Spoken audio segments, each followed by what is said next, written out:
feel like writers need to, in a sense, unionize. Like publishers and magazines, they would be nothing without the content creators behind them. So why is it that we don't have more power in that situation? This is where it all begins, so say goodbye to all your fears, all your doubts. This is where they die. This is where we come to win, we come to fly.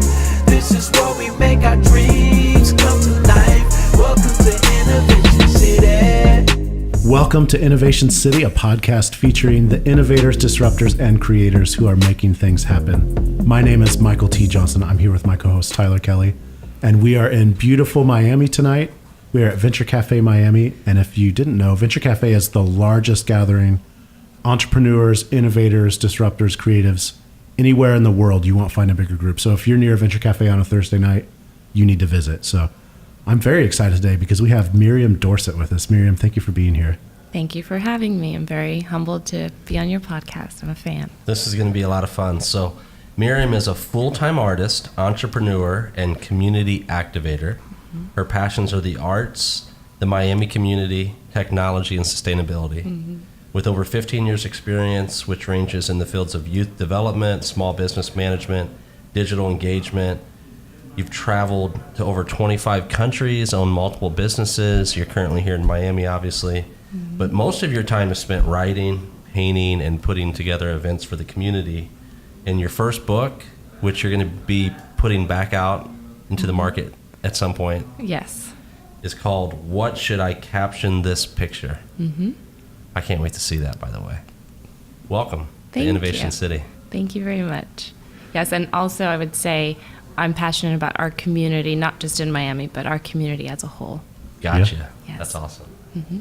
So, Chibur, you're the connection doctor. Yes. At Chibur. I didn't mention that, but that's your title. Mm-hmm. What in the world is a connection doctor? Well, a connection doctor is the reason why we go by doctors is because a doctor really, if you're not looking at it from a medical perspective, is someone who likes to solve problems, go in there and you figure things out. And that's kind of what I do. And I go in and I try to help people connect back to things that are important to them or important to their business or their brand, their customers. We do things that help activate those types of relationships seamlessly. So our events are about connecting and the spirit of that and what it takes to create those types of experiences.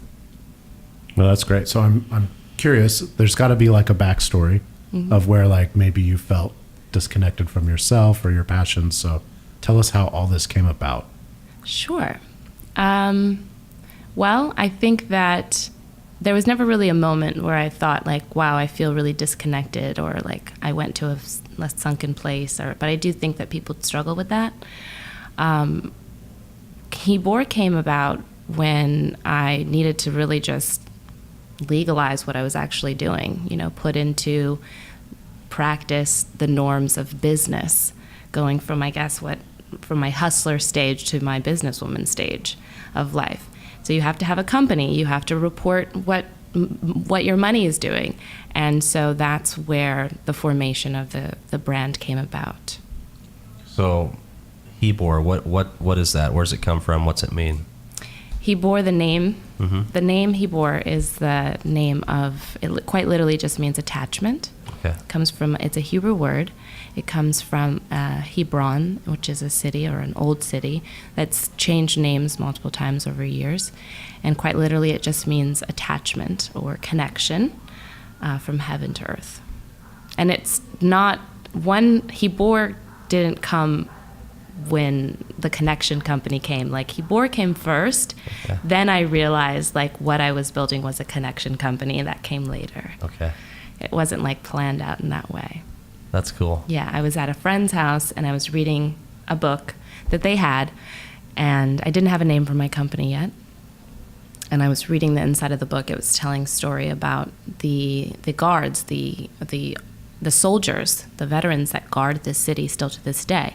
And I was reading through it. At the time, I was working on a tool, like a sculpture type tool that facilitated connection physically. And in the very front cover of the book, it was talking about Hebron and Chibur, and that was the word there. And that was the first time I ever saw it, and that's how I decided, that's the name of my company, because, first thing you do is you go on Google and see, like, how open is this domain? Has anyone taken it? Like, is it available before you, like, latch on to it emotionally? Yeah. And it was totally available, so I did. Yeah, I would assume that domain would probably be available. Yeah, Hebor.com is actually taken, but it's becoming available soon. I'm going to try to snatch it. And for the listening audience, that's Chibur. Chibur. Yeah. Mm-hmm. Yeah. Very important distinction. Yes, because people would not know how to spell it. So tell me about some of the things that you do. Obviously, like your heart is in bringing the community together. Mm-hmm. So how do you go about doing that? Well, we work with community organizations. We activate other people that are already doing that. I think what I said there was, my role is to go out and find people that are kind of like on fire and doing really good things, and then just kind of like throw gas onto whatever they're doing to accelerate that. We do lots of events. I mean, it's hard to kind of just think about it because I'm on a day-to-day schedule kind of basis and things are rolling. So it's like, okay, what's going on today? So I can tell you tomorrow we've got yoga class, 2 yoga classes back to back that are different. They're trap yoga and are you be yourself yoga. So those are set to different styles of music where it's inviting people that normally maybe wouldn't do yoga to say like, hey, you can do that. Then we have another type of yoga class that's just your traditional. We're doing like a sound therapy healing session. So that's all happening like this weekend. We have a monthly like soul jam where it's using artists and bringing them together, helping them put out their music, mentoring them, giving them feedback. We do a tech event that is also around that. It's called Product Hunt Pitch and Sips. So again, having people come out, tell their story, what are they working on, and then giving them that feedback and connecting other people in the room to what they're doing, helping match them up with people that could be helpful to them as they're on their journey. Other events that we do constructive space, which is like a proactive space for people to talk about things that are very important and typically would probably cause like passionate reactions of maybe anger sometimes, but instead we're talking about what are proactive solutions that we can actually do today to move through this process of whatever is going on. So one we've done is like suicide awareness.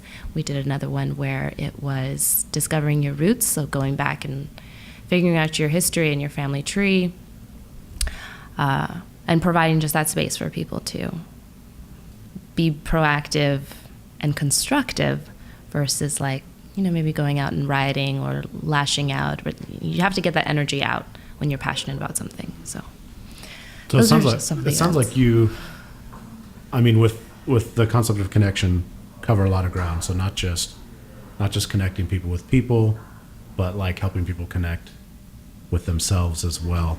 It sounds like with a lot of the things you do. So why is that so important to you? Well, it's all related. Connecting back to yourself is important, but connecting back to everything around you is just as important as connecting back to yourself. Like if you're really wanting to be happy, I think that is important. Like it comes and goes. It's all the same. Mm-hmm. It's all part of it. You have to connect with yourself, you have to connect with others.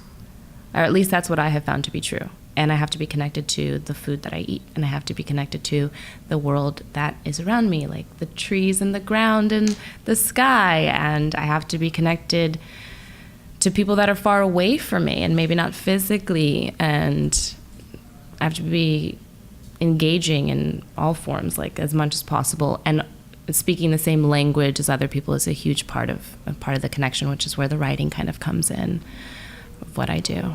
So I'd love to go back to the writing aspect. So you have a book, you're a writer.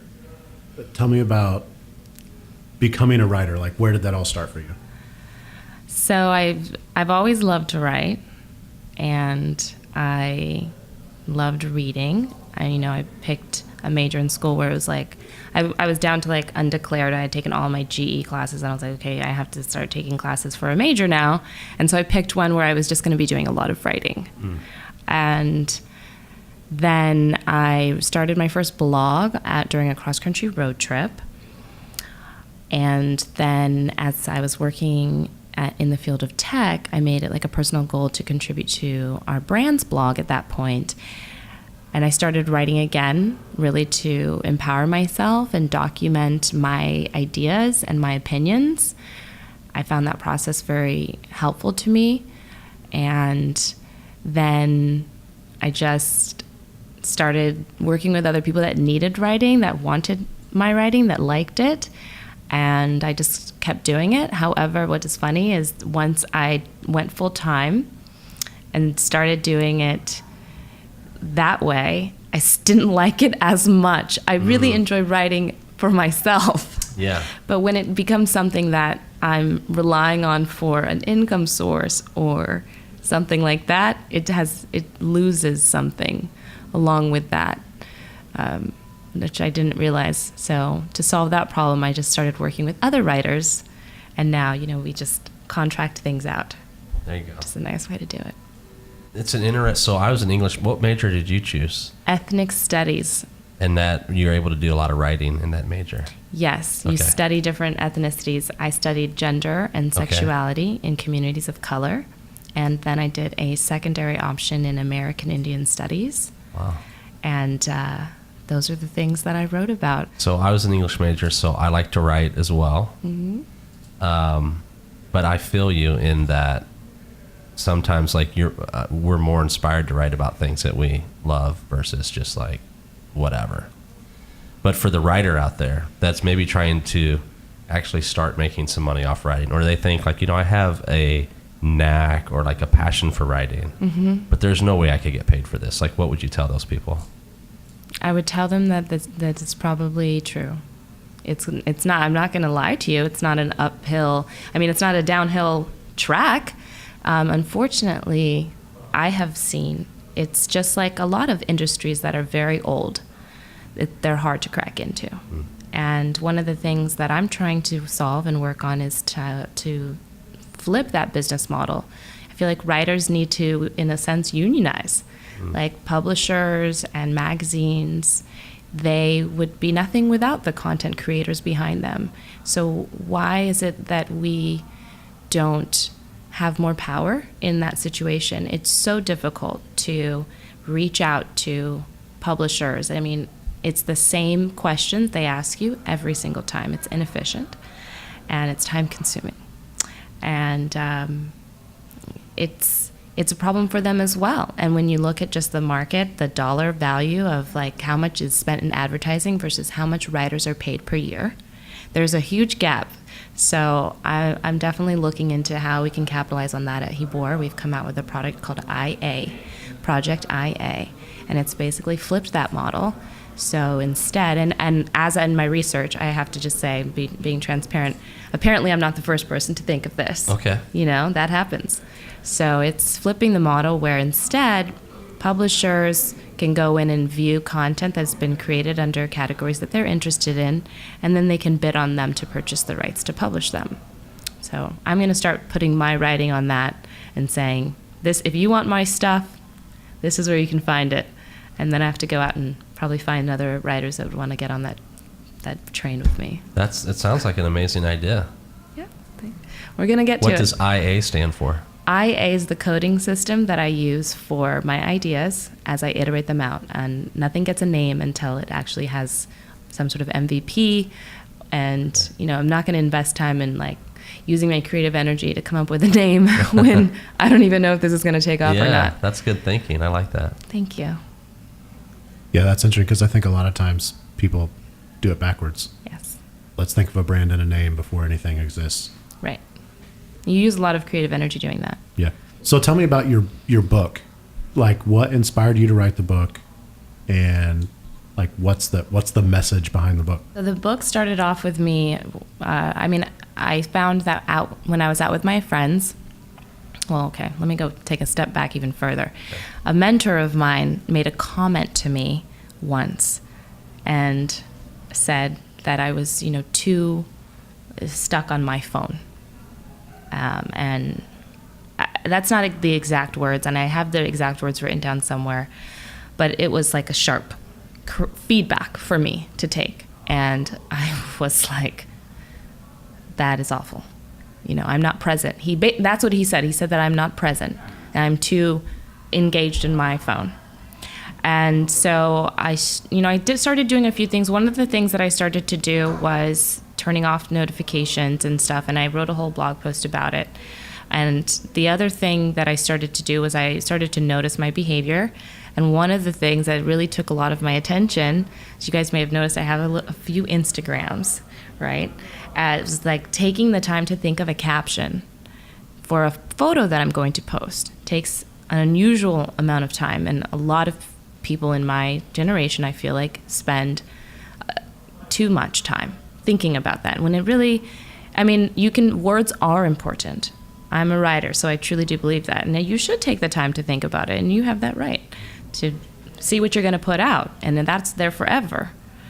But at the same time, I don't want it to take away from that moment that I'm in, because sometimes you take that photo and you want to post it right away, and then it's like, oh, I'm in here, what do I put? And you're missing out on the whole experience of your life.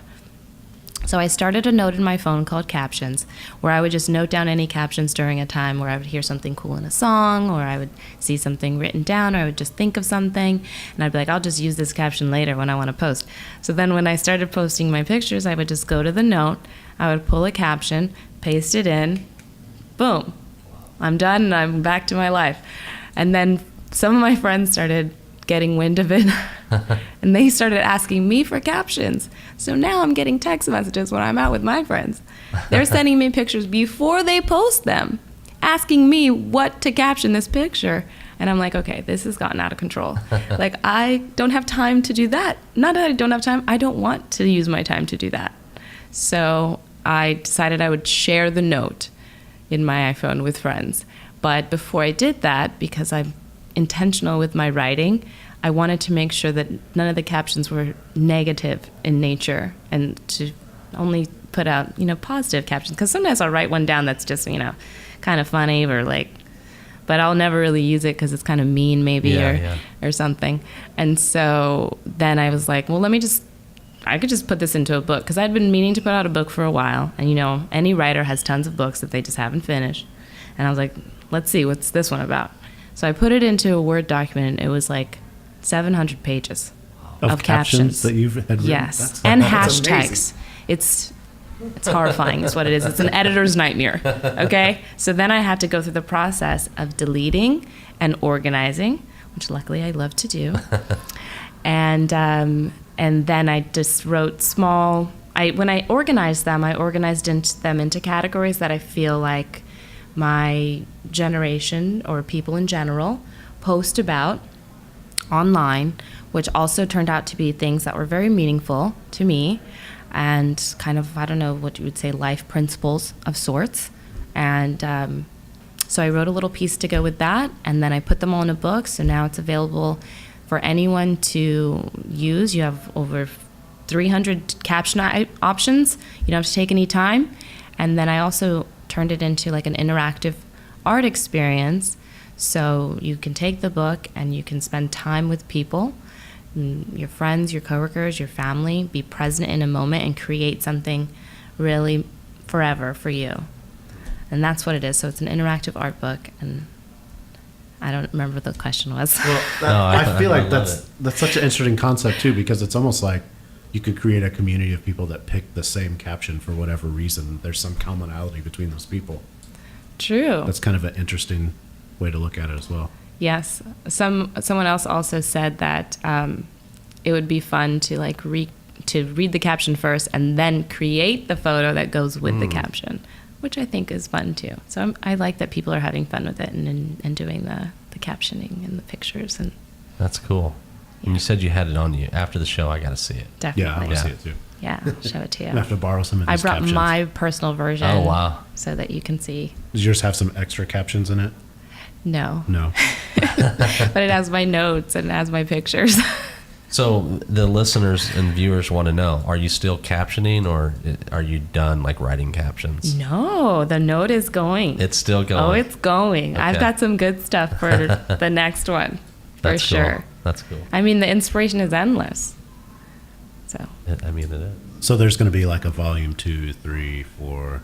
I don't see why not. I Keep it just going. keep creating stuff, putting stuff out. Wow. That's awesome. I love it. And I love like the 10 concepts that are in the book, right? We don't need to read through them all. What's your favorite of the 10? Oh, my favorite of the 10. Yeah. I am so bad with favorites. I feel like favorites are very limiting. And I don't like limits. Okay. I really do like food. We were talking about food earlier. I really like food. I mean, but the existence one, that one is about youth and children, and I think that is also just very important. I wrote the book with them in mind. I mean, these are things that I hope that they can think about, and this is a tool that I hope that they can use to be present in the moment and enjoy their life. So explain out the one that you're talking about, children, because I think it's about like the process of becoming an adult. Is that what you're talking about? It's kind of trying to explain a little bit like the older generations, why kids are the way that they are today, and like kids that are coming up, like who are looking for answering the question, why do I exist? Like, why am I here? And it's about, being aware that, they're learning from everything that we do. And it's about looking at them and, using them as a mirror, like look at yourself. If you can't tell a kid something, then, that maybe says something. And it's about, the kids today are amazing. They're doing amazing things, and the power that they have in their hands in the world they live in today, it's something really special. And so I hope that they use that, and I think that they will. I know that they will. I think that they are going to rise to the challenge of what they can do with what we who have come before them have prepared them for. Yeah, I think there's this amazing thing with children that I'm sure there's a nice quote or something that packages what I'm about to say nicely, but it's like as they become adults, they like unlearn everything that makes them really good. Mm-hmm. Like you just kind of, but I end up having all these amazing conversations with, I have a young son where like I'll talk about something that I'm doing. He'll ask me all these questions that just make it sound absurd because he doesn't have any point of reference. Yeah. To the point where like I question what I'm doing because to a child it sounds really absurd. Like, why would you do that? Right, but it's valid. You're like, you know what? Why am I doing this? A lot of artists that I speak to also say the same thing about the process of becoming an artist, as was something about like forgetting everything that they have been taught, or that they're supposed to be, and then figuring out like, who am I? Well, I don't think went through that, but maybe one day I will. I'm not sure. So for the people out there that are artists in Miami, how can they get in touch with you, and what can Chibur offer them? Yeah, thank you. Well, you can get in touch with us here at the office at where Venture Cafe is. This is where our office is located, and I hold office hours here every Thursday. It's hard for me to be in the office every day. Most of what I do is important to be out doing things, actionable things. But I am here every Thursday. You can always stop by and or make an appointment to see me. You, of course, can engage with us on Instagram, Facebook, all social. Hit me in the DM. If you know someone that knows me, ask for an introduction. I'm always doing those types of things, connecting that way. And for artists, we offer professional and technical writing services. We can also help them with planning workshops and events. We focus on like, how do you monetize what you're doing? What are your long-term goals, and what are the short-term actions that you should be taking to get there? And we also like to take the work that they're doing and use those with our other clients. So if we have an office that needs to be decorated, maybe we're going to use an artist within our wheelhouse to put art in there. We have a venue space that has room on the walls for art. So we're constantly looking for new artists to showcase their work. And that happens in like 3-month rotations. So yeah, come connect out with me for sure. Probably see them. I'm out and about in the art scene too. So That's cool. it's good. Awesome. Yeah. Well, Miriam, thank you for being with us today. Thank you. For more episodes, visit innovationcity.co and be sure to subscribe, rate, and review. If you're in Miami, visit us at Venture Cafe on Thursday nights. You can find details at venturecafemiami.org and connect with us on social at We Are Slam and Venture Cafe MIA. This is where it all begins, so say goodbye to all your fears, all your doubts. This is where they die. This is where we come to win, we come to fly. This is where we make our dreams